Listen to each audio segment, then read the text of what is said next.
Hello, everyone, and welcome to Rights for Women. My name is Cassie Hamer, and I'm a Sydney-based author of 3 women's fiction novels.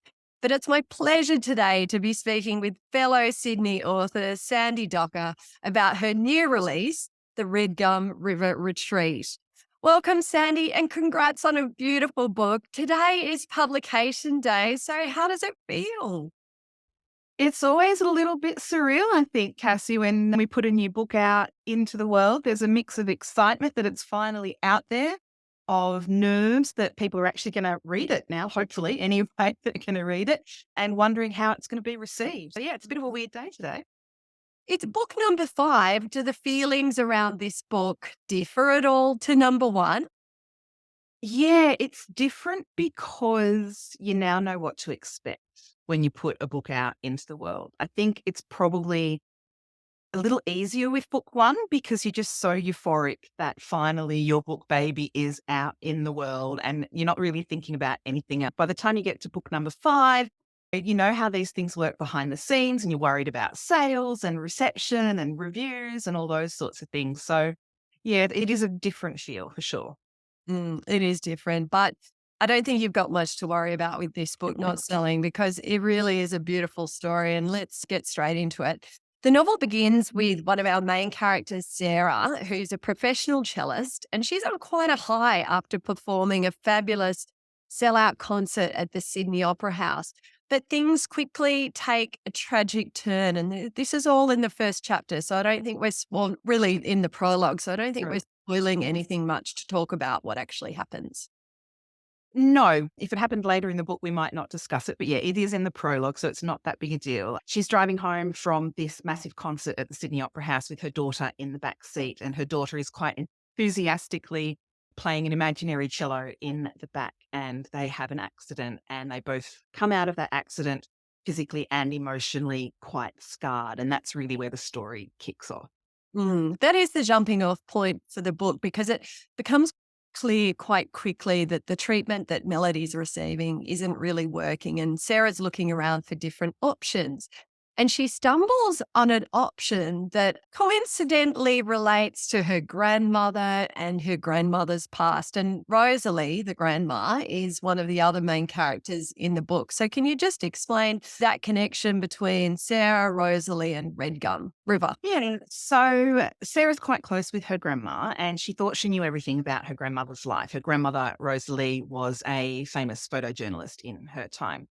But one night after a particularly bad moment with Melody, Sarah escapes into the attic and she stumbles across a photo album of Rosalie's that she's never seen before. There's photos in there from World War II, from the snapshots from Home League that she never knew Rosalie was a part of. And they're all taken in and around the township of Redgum River. And so she starts to do a little bit of research because her grandma's been a bit cagey about the whole thing. And she discovers during this research that there is a music retreat that might be able to help Melody overcome her selective mutism. And so she joins the dots together. Rosalie is reluctant to open this can of worms, but they all head off to Redgum River to the retreat. And yeah, they discover that Rosalie's past is a lot bigger and a lot more secretive than they thought. But also that past has a really important bearing on the present. Gosh, there's so much in all of that to discuss. And I love that theme of family secrets and lost love. But I also really appreciated the subject areas that you brought up. Let's start with the first of those, which is the snapshots from Home League, which was a part of history I didn't really know much about. And hearing you speak last night, you mentioned that it had an interesting inspirational backstory for you as to where you got the idea. Yeah, because I lead such an exciting life, Cassie. I was watching Antiques Roadshow one Friday night at home, probably with a tub of ice cream in my hand. And there was a woman there who turned up to have her things valued on Antiques Roadshow, and she had a photo album from someone in her family, and there was snapshots from Home League photos in that. Now, obviously, that was a UK-based situation, but it was something I had never heard of either. And it was just one of those moments, and any writers listening will know that sometimes something that is seemingly really innocuous just sparks something in your brain. You just connect with it. And I went, oh, wow, what is that? there's got to be a story there. And so I did some research on it. And we did have it here in Australia as well as the UK. And it was through the YMCA, where soldiers would put a request in to the YMCA for a photo from home, just to help them deal with what was going on at the front. And then local chapters of the YMCA would send local photographers out to take those photos of maybe their house or their loved ones or their dog or whatever it might be. And then those photos would get sent back to the boys on the front. And it was massive during World War One. Wasn't quite as big during World War Two, but it did still, and that's where we take off in Rosalie's past story. Yeah, because Rosalie, essentially, who is a keen photographer, signs up to be a volunteer for the Snapshots from Home League. And that brings her into contact with a very special family. And we start to pick up sort of the third thread of the story, which is the point of view from Edward. So, can you just talk about who Edward is and how he fits into the whole story? So Edward is one of the soldiers in World War Two, and his mother, Penelope, is now living in Redgum River. And Edward puts in a request through the YMCA for a snapshot of his mum, Penelope. And Rosalie takes that up and she goes to photograph Penelope, and she becomes quite friendly with Penelope. It's a beautiful friendship that runs through the novel. And she becomes friends with all of the subjects' families, actually, of the photos that she takes. And they start almost like a support group, which it wouldn't have been called back in 1945, but they get together and have picnics. And that's a bit of a camaraderie for them all. But she also starts corresponding with Edward, who is serving on Tarakan Island in the Pacific. And it's just he sends a thank you note to her for the photo. She reassures him that Penelope is doing okay. And it starts like that. And the friendship deepens as they go. And Edward isn't serving alone on Tarakan. He's got his younger brother with him. And he's just desperate to keep his brother safe so that they can both get back home. I really love those chapters from Edward's point of view because it was also, again, about a slice of history that I didn't know much about, and that was about the war in the Pacific and specifically the Australians who served on Tarakan Island. So, can you just tell us a bit more about that and what you discovered about that battle in your research? Yeah, it was interesting for me too, again, because we know that the Australian troops served in the Pacific during World War Two. But we don't really necessarily know the details and how extensive the campaign was. And that's partly because of the, I guess, propaganda of the time. Any news coming back home to Australia was whitewashed in that boys doing well and everything's going fantastically and we've got control, when in reality, they really didn't. So the Australian troops were sent to Tarakan Island to basically secure the airfield there for the American troops so that they had a jumping off point, I guess, they're a keyhole place to go into the Pacific. But it was a lot tougher than anyone thought it would be. And it very much was kind of guerrilla warfare, which we hadn't ever seen before. Australian troops hadn't seen that before. So it was a very messy, dirty, horrible campaign. And it went for a lot longer than it was supposed to. It was supposed to last for something like 2 weeks, and they were there for a whole year. It was just awful. And they were fighting the Japanese, and the Japanese weren't giving up. And it was, yeah, it was just really awful. And what the guys witnessed over there was quite intense. And I hopefully have imbued that into Edward's story. Totally. It seemed a very miserable, brutal, difficult environment in which to be. And what was the research for that, given that there isn't a huge amount of information around about it? Yeah, it was quite tough. All of the usual sources that you might go to look at Australia's involvement in World War Two didn't really have a lot on this particular campaign. Some of the more famous campaigns, the Kokoda Trail and those sorts of things, there's an awful lot of information about, but there wasn't so much on this particular campaign on Tarakan Island. But I did find a very old book that I had to order in specially that I could get all about the Tarakan campaign, and that was instrumental in helping me give colour to Edward's story. And how was it that you'd first heard about Tarakan? Or what was it about that particular battle that made you think, oh, yeah, this is the bit I need for my book? So when I was researching where I was going to put Edward and Albert within the context of World War Two and looking at the timeline that was going to fit in with the story back home, with Rosalie. Europe wasn't really an option. We had left Europe by 1945. We were just in the Pacific at that point.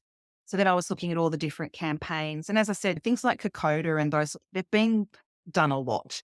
And there are people with far more expertise and knowledge in that area than I could ever hope to have. And they've been done really well. So I was just looking through the lists of campaigns, and it was one I hadn't heard of. And again, for the writers out there who are listening, when it's something you haven't heard of, you want to know more. And so I just delved into it a little bit further and went, okay, I want to explore this and see where this goes. It was really well drawn and brought to life. And the other sort of major strand of the book that I also wasn't really aware of was about music therapy. Can you tell us a bit about what music therapy is and in the context of it's being used as a treatment for Melody's trauma, but if you can just outline what it actually is. Yeah, so it's been around for a long time, but it's not that widely known. It is gaining a lot more traction nowadays. So it's when psychologists and specially trained music therapists can use music as a way to unlock the effects of trauma. It's the same as using art therapy. It's a way of making the patient, for want of a better word, feel more comfortable and to tap into a part of their psyche that is not related to the trauma. And it gives them that sort of freedom to open up and express themselves.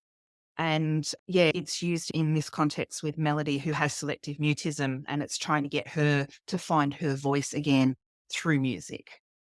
It's so interesting. When you set out to write the novel, did you know how all these threads would come together? Did you know that it would be mutism that leads to music therapy and that Redgum River is where Rosalie would have to confront all her past secrets? Was that all planned out in your head? I wish, Cassie. I do not plan anything when I write a novel until I'm about halfway through and I back myself into some corners, and then I need to plan how I'm going to get out of those corners. No, I had no idea this was where it was going to go. It's one of those things that I have a starting point. It's the two brothers serving in the war. It's Rosalie taking some photos. I knew that there had to be something in the present that drew all that in together. And yeah, it was pure chance or serendipity that led all of those threads to draw together. Are you a musical person? Absolutely not. I wish I was. It's one of those things that if talent was no barrier, I would be in musical theatre. Or an But I can't play enthusiast? an Yeah. I can't play an instrument. I can't sing. I can't dance.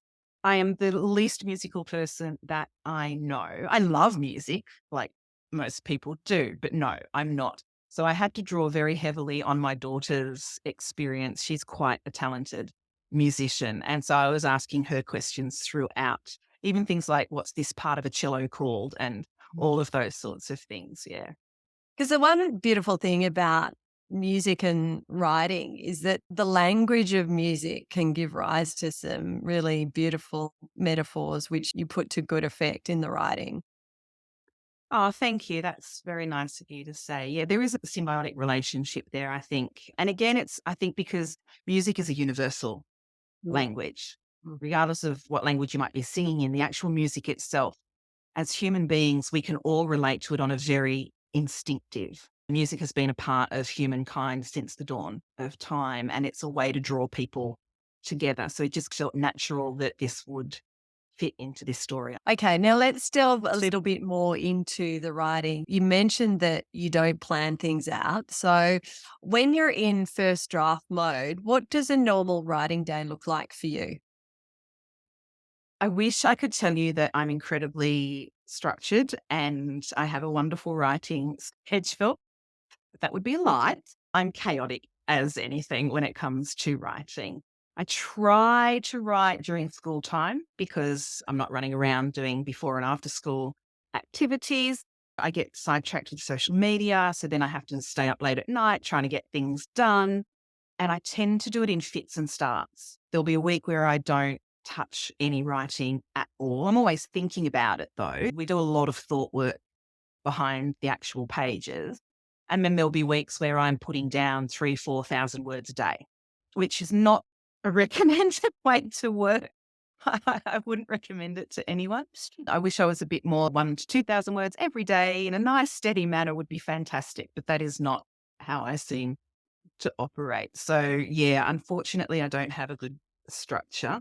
And then my deadlines loom and I start to panic, and panic is a fantastic motivator. Oh, Sandy, I feel like it sounds painful. And I like this book maybe was particularly painful because you were writing it during COVID. Tell me about that. Yeah. So, yeah, this one was written mostly during COVID, at least the early drafts were. And that was a really weird time. And most creatives that I've spoken to, whether it be writers or musicians or actors or artists, felt the same way during the pandemic. It was expected that we had all of this extra time because we weren't allowed to leave the house. So we could just knock out our creative pursuits. But this psyche was just, it was the wrong headspace to try to be creative. So it was really difficult to get the words down during the pandemic. I did find it helpful to connect with a couple of writers. We have a Friday Zoom that you and I are both on with a bunch of writers. And then I also spent Monday to Thursday in the mornings with a wonderful friend of ours, Claudine Tinellis, where we would write for an hour together, and in the afternoons with another writer, Tabitha Bird. And that was quite a good motor. I didn't always write during those sessions, I will admit, but it was that little bit of extra motivation to force yourself to sit in front of the computer and get it done. But it was difficult. And then I faced some other challenges when we were in the editing stage, some family dramas that were going on behind the scenes. So it was a really difficult baby to birth, this one, but I am very proud of it. You absolutely should be. It's no mean feat to get to one book, let alone to five books. But I'm still more curious about the concept of writing sprints or writing online with a buddy. Is it literally that you get on a Zoom meeting and you say to each other, okay, we'll chat for a little bit, then we'll stop talking and we're going to write for, do you set a time limit or do you set a word aim? Time limit. So yeah, we get on, we have a chat, check in with each other, and that might be checking in about writing, or it might be checking in about life and family and those sorts of things. Then we mute the Zoom for an hour and write. And then we come back at the end of that hour and check in again. How'd you go? Did you get any words down? And that sort of thing. And it's also an opportunity then to brainstorm if you've hit any snags while you're writing the story, the timeline's not working or this character's not working, and you throw that out there. And that can be a really good way to unlock the block that you've got. So you find talking it out sort of helps to process the problem and present this. Yeah. I find that helps a lot. And it isn't always that the other person has the solution for you. It's just the fact that you're talking about it. And then the conversation leads your own brain into a direction that you wouldn't have got to otherwise. And that's the unlocking that happens. So, yeah, it's valuable. So when you sit down for a writing session, I know that you don't plan globally the whole book. Would you have mapped out a few dot points for a scene, or do you like what's your thought process? I assume you do write in scenes because that's very much how the book presents. So I guess my question is twofold. Firstly, is that how you do it, writing in scenes? And then secondly, what points are you trying to hit in a scene? I do tend to write chronologically as you read it. That tends to be how I write it. I don't write the last scene and then the middle scene. I tend to do write chronologically. I sometimes pull out my past and present threads, and I might write the entirety of the historical section first, and then I'll write the present section, and then I have to mesh them together. And obviously that means there are changes that have to be made because obviously one affects the other, which I may not know at the time is happening. So that's how I tend to do it. And when I've come to the end of the day where I know I'm putting my pen or my keyboard down for the day, I tend to just leave myself some notes about where I think I want the next thing to go, where the scene or the character is going next, just so that when I start in the next session, whether that's later that day or the next morning, I don't have to go back and read through everything all again to remember where I'm at and where I wanted to go. So that's probably the best amount of planning that I do is when I'm finishing up for the day, I leave myself a note. Next, you're going to cover X, Y, Z. Okay. And you mentioned that you start off with not much plan, but then halfway through, when you're writing yourself into corners, you start to plan more. So, does Yeah. that involve more than just the dot points you'll leave for yourself at the end of the day? Will you do a more structured, okay, we're at the 50% mark, let's try and do a roadmap to the end here? Or is it different to what I'm thinking? Now settle down, Cassie. Settle down. Roadmaps. Whew. I do mind map. I do love a good Eh, mind map. Okay. So when I've written myself into a corner and I've got to think how I get out of it, so I put that block of what the problem is, how am I Yep. going to solve it, and then I do those spokes. Oh, I could solve it this way or this way. If I do that, what's going to happen? If I do that, how does that affect the next thing? So I'm all for mind map. And that's where I tend to do my best thinking. And then when I look at that, I figure out which is the path out of that corner that I write to. And then I go back to the dot points. All right, so you need to do ABC to get out of this corner. So, are you looking for solutions that in some ways lead to more problems? Or are you looking for, do you know what I mean? You're looking for solutions to problems that open up more potential for conflict and tension. And, but what if this? What if that? Is that sort of like, how do you judge the merits of the different solutions that you're coming out with? The first judgment that I have to make is this actually going to lead to a logical and sensible end or arc for the character or plot line? Because if I'm going to write myself into another corner, if I follow that thread, then we've got the same problem again. And then the other thing is, is it interesting enough to hold the reader's attention? Because that's what we have to do as writers. We've got to get them from page 1 to page 380 or however number it might be. And to do that, there has to be something keeping them turning that page. So if my mind map leads to a really easy solution, but it's a really boring solution, no one's going to continue with that. So yeah, you've got to keep the tension, but also make sure that there is a flow towards the end point. So it's tension, but it's also what's logical and plausible, and also what's going to deliver a payoff in terms of character arc. And when you talk about character arc, how do you define it in your head? A character arc could be many things. It could be a change in the character from the beginning to the end of the story, a way that they have developed or grown or learnt something, or it could be that they've solved a problem in their life. It's usually more than one thing, I think. So if we think of Sarah, for example, she's this mother who's carrying an awful lot of guilt because of the trauma, and she just wants to help her daughter, but she's completely neglecting her own trauma inside. So not only does she have to help Melody find her solution through this, unknowingly, she's got to find her own happy ending, I guess you could say. And so it's a multi-layered approach to a character's arc. And again, it still has to be realistic and plausible, though. And I'm not the kind of person that ties everything up with a pink bow at the end. I like it to have a realistic feel. So I don't necessarily have a happily ever after, but I do have a things are probably going to be okay ending. Things look promising. Yeah, I can. Yeah. That's definitely what you deliver in this book. And just on the subject of mother guilt, because you and I are both mums, it's something we've both written about extensively. It's almost like a really obvious question to ask why, but so I guess I'll phrase it in a different way. How do you experience mother guilt? And do you think it is a useful or a completely useless emotion? I have it every single day of my life. And I'm sure a lot of other mothers feel that way.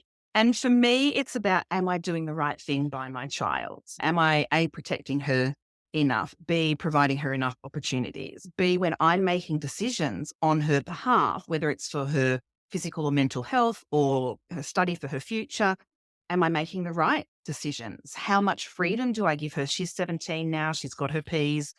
How much freedom do I give her? How much do I hang on to her? It's all of that sort of thing. Whether it's useful or useless or not, I'm not sure that's actually relevant because, of course, it's useless, right? Because we all go through it. And as particularly at her age now that she's 17 and has that independence with her own car and her own license, there's not an awful lot I can do in that respect, but you still have the guilt. Right. But I think the thing is that while we probably listen to that guilt far too often as mothers, I think it's good that we have it because it means we care. It means we love that precious little life so much that we would do anything for it. So that's not a bad thing. It's when the guilt takes over completely, and that happens to Sarah, and it has happened to me in the past, and you become paralyzed by that guilt. Sarah is quite paralyzed by her guilt, and she wants to do the right thing by Melody, but she doesn't know what it is. And so she ends up making no decisions at all. And I have been in that space where I have just felt so completely paralyzed by the guilt. That's where it gets into dangerous territory for everybody involved. That's not good for the kids. It's not good for you. It's not good for everyone around you.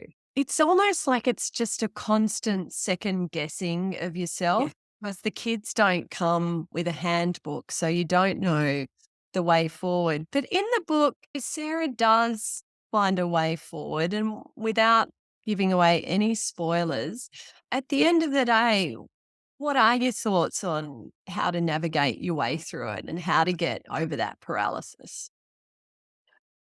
She was forced into making some decisions with going to Redgum River. The only way to overcome that paralysis is trust in the people around you. You've got to surround yourself with good people, whether that's your partner, your family, your friends, the therapist, whoever it might be in the situation. At some point, you have to trust that they've got your back and you need to lean on them. Something that Sarah has to learn in this novel is to lean on other people. She cannot carry this burden on her shoulders alone. And that's something that I've been very bad at over the years, trying to carry the weight of the world on my own shoulders. And it's something I'm working on and trying to get better at is to share that load, even if it's just to vent to somebody. That is sharing the load. So I think that's something that's really important when you find yourself in that position where you are being paralyzed by your guilt and indecision, that you need to reach out and get some help. It can be incredibly difficult to make yourself vulnerable in that way because I think sometimes admitting to it feels almost like a failure, but it's never a failure to seek help and to share your problems with other people. But writing can be quite cathartic in that way, and it can be a really useful tool for processing and sorting through emotions. You've now written 5 books, which means you've had lots of opportunity to process different things, but each book is a different beast. Some books, for some reason, are harder to write than others. I don't know why. Where does Redgum River sit in the scale of difficult books that you've written? It's not the most difficult one that I've written. It's also not the easiest out of the 5. It probably sits in the middle of the 5 that I have written. Obviously, the pandemic playing into things, and there was a whole bunch of personal stuff going on as well. That didn't help. The story itself, though, wasn't hard to write. Once I had hit on all of those elements that you spoke about at the very beginning and realized that they were going to come together to make this story, it came together. I don't want to say relatively easy because it's never easy. And the editing process had to throw a whole bunch of things away and include a whole bunch of other things. And it's always messy. But yeah, probably in the middle of in terms of the 5 novels. So the draft that you submitted then to your publisher, is that then quite similar to the finished product? In terms of the themes and the overall story components, yes, it is. In terms of the details, no, it's not. There's a lot that goes into the editing. And this is probably partly because I don't plan my novels. So it can be a little bit messy, the draft that I hand in to my publisher. And yeah, we have to do quite a big structural edit usually after I've handed it in. And there are things that didn't work that we had to fix and move around and played with the timeline a little bit and those sorts of things. And you don't always hit quite the right notes in terms of a particular scene or a particular character that may need more tension, or maybe you've overdone the tension. And so there's things like that have to be changed. So the details are quite different, but the overall concept and story and themes are the same.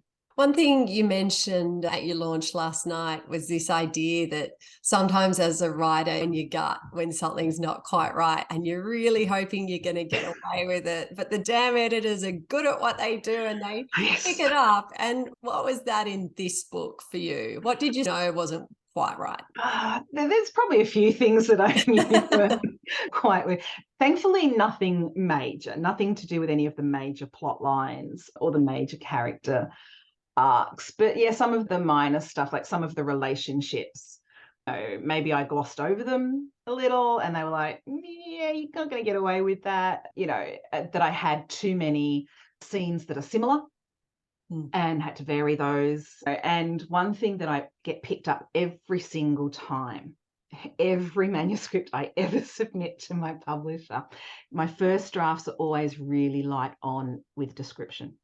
Oh, because that is a Which real strength. You're I know, really good at that. That's so weird.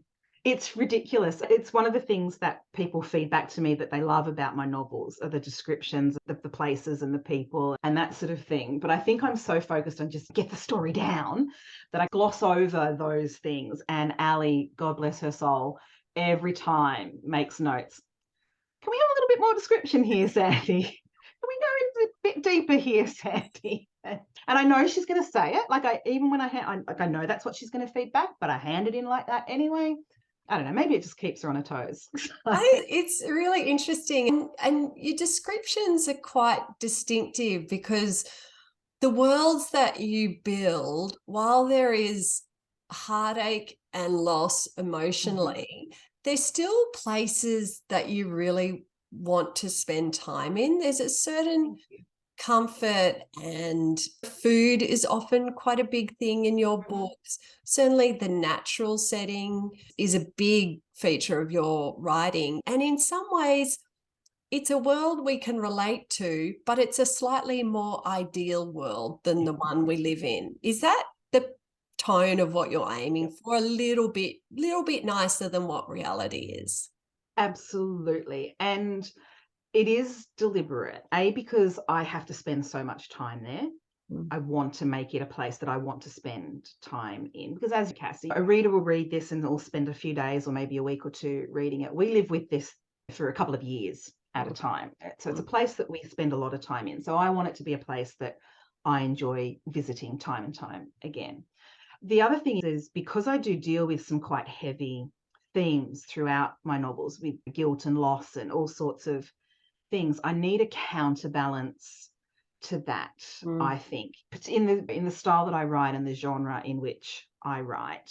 If it's all doom and gloom and the place is doom and gloom and the characters are doom and gloom, that's not the story that I'm writing. So I use the slightly idealistic version of a place to counterbalance the heartache and the trauma that's going on within the characters. There's certainly a great sense of comfort, I think, in reading your books. And now that you explain why, that absolutely reinforces that sense that I got. I just wanted to turn now to a different aspect of your writing life, and that is your role in the writing community as a sort of a writing citizen. You're heavily involved in what I would call the community as such. And something that you've introduced to the writing community is the Northern Beaches Readers Festival, which is your brainchild. And for full disclosure, I am the secretary of the Northern Beaches Readers Festival organisation. So you and I worked very closely to bring that festival to life last year. For those who aren't familiar with what it is, can you just explain the thrust of the festival and why you decided it was necessary to bring to life? So the Northern Beaches Readers Festival is a festival dedicated to Australian authors and predominantly within what in the industry we call commercial fiction. So it's the genre fiction, crime, romance, historical, women's fiction, that sort of thing. The less literary prize-winning novels, I guess. The books that people love to read. And the books that you find in Big W that people love to read. They love to curl up with it in bed at night time and just escape into this world.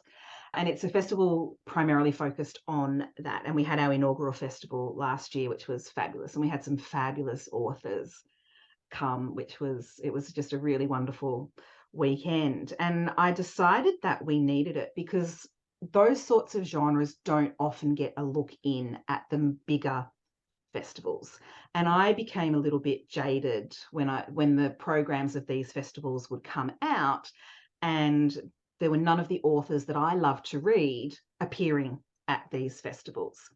And there were a lot of international writers at these festivals and a lot of focus on politics and the environment and social thinking, which is fabulous. And it's a wonderful place in the literary landscape, and they are incredibly well attended, these festivals. But I wanted to see the authors that I love to read. You can see the bookshelf behind me. Where are these authors? These authors don't get to go to these festivals. And I was talking to my team at Penguin and other authors, and we're sitting around lamenting this fact that there was no festival that catered to this part of the market. And it's one of those things, like, you can either sit there and complain about it or you can do something about it. And so I assembled a crack team, yourself included, and I handpicked them because you're only as good as the team that you surround yourself with.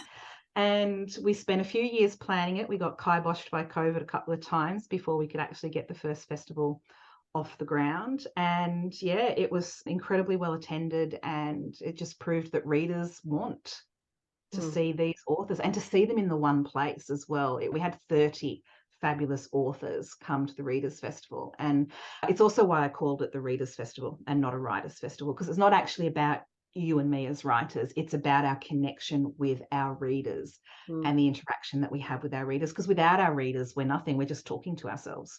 I heard a writer the other day describe the fact that most writers' festivals have become current affairs festivals or ideas festivals.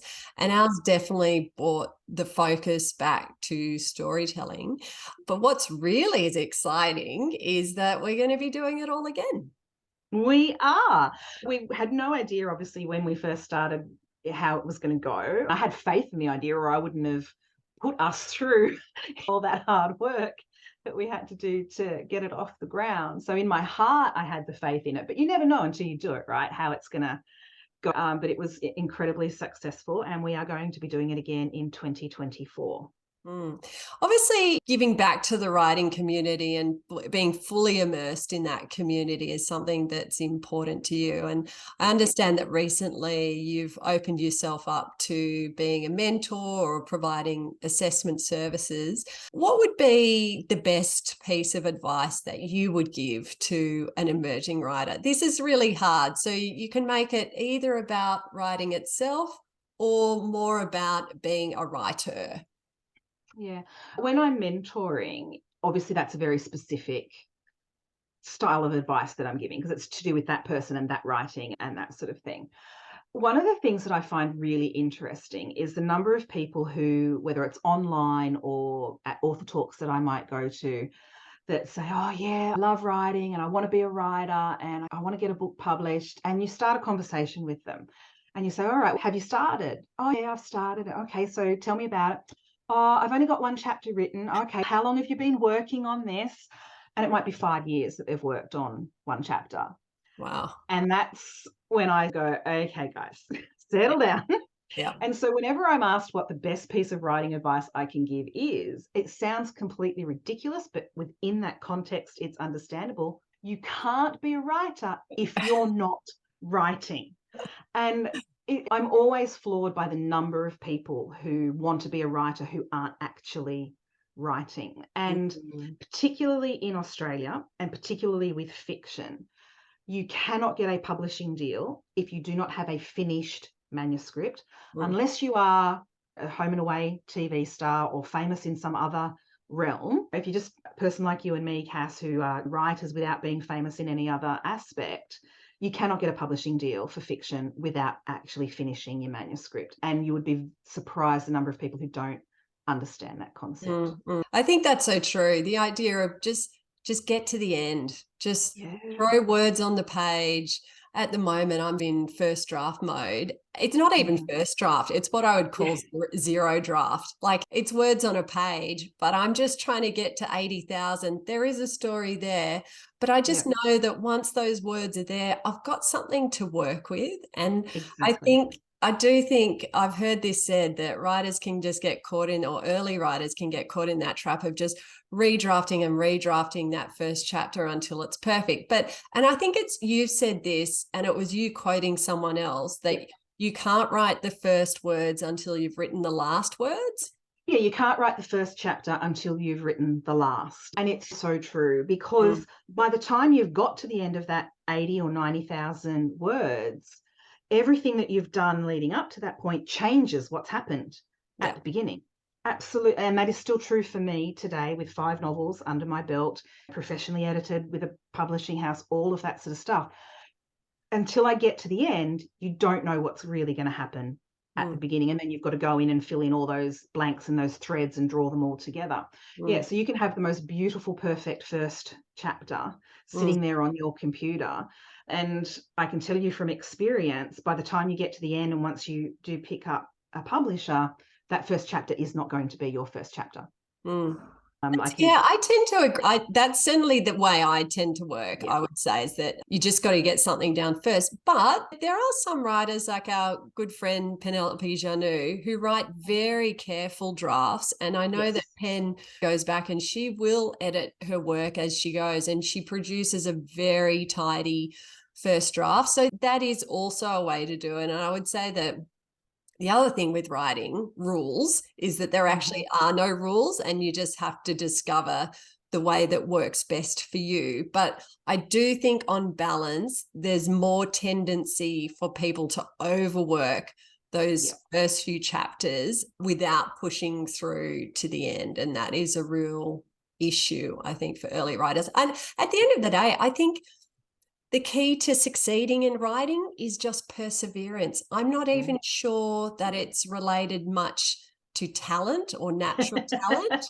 Not that I'm saying you're not talented. You're very talented. I'm just saying I'm not that talented. But I think those who succeed are those who persevere. And you were saying last night how, when you got that first deal, you were nearly at that point of wanting to give up because you'd been trying and trying, but you just had to try some more to get that first deal.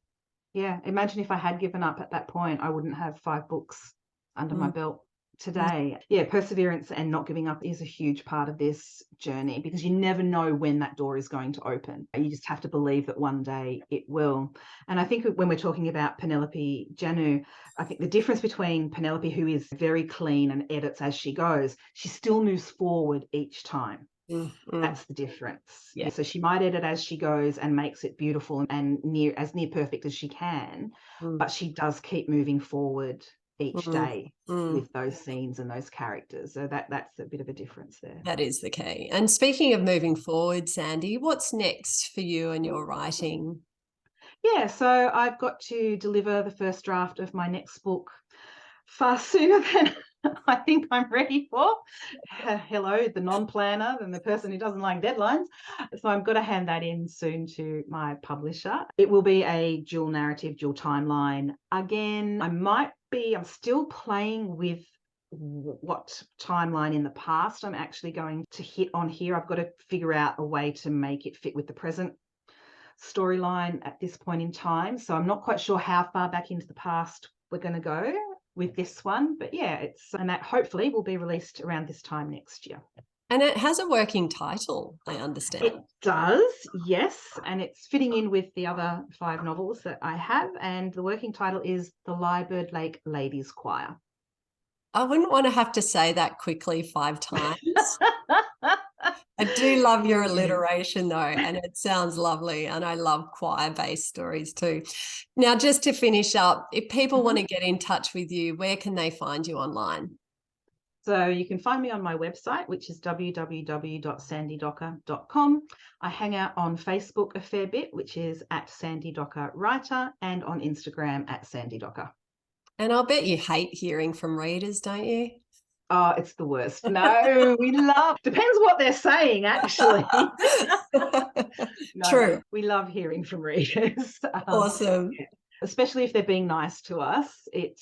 And sometimes it comes at just the right time. Yeah, sometimes you get an email or a message through social media and you're in that funk where you're working on the new book and it's not coming together and you think, why did I think I could do this again? I can't even string a sentence together, let alone an entire novel.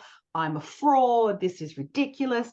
And then you get a message from a reader that tells you how much they love your work and how they resonated with it. And just that tiny little bit of hope creeps back in and you go, all right, come on, you can do this. Yeah, please, if you've got things nice to say to me, absolutely don't hesitate to contact me. And I do always respond. Oh, lovely. So everyone, the take-home message is go out, read the Redgum River Retreat, love it, send Sandie an email. Otherwise, there may not be another book. So you've been warned. Yep, get to it. Okay, Sandie, thank you so much for today and all the best with this and for the forthcoming ones. Thank you so much for having me, Cassie. It's been an absolute pleasure.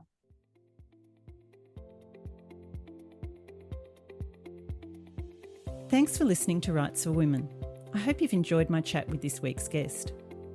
If you did, I'd love it if you could add a quick rating or review wherever you get your podcasts so others can more easily find the episodes. Don't forget to check out the backlist on the Rights for Women website. So much great writing advice in the library there. And you can also find the transcript of today's chat on the website too. You can find details on the website on how to support the podcast through Patreon and get exclusive access to the extended audio and video of the monthly craft episode. And you can connect with me through the website at rightsforwomen.com, on Instagram and Twitter at W4W Podcast, the Facebook page Rights for Women. Find me and my writing at pamelacook.com.au. Have a great week, and remember, every word you write, you're one word closer to typing the end.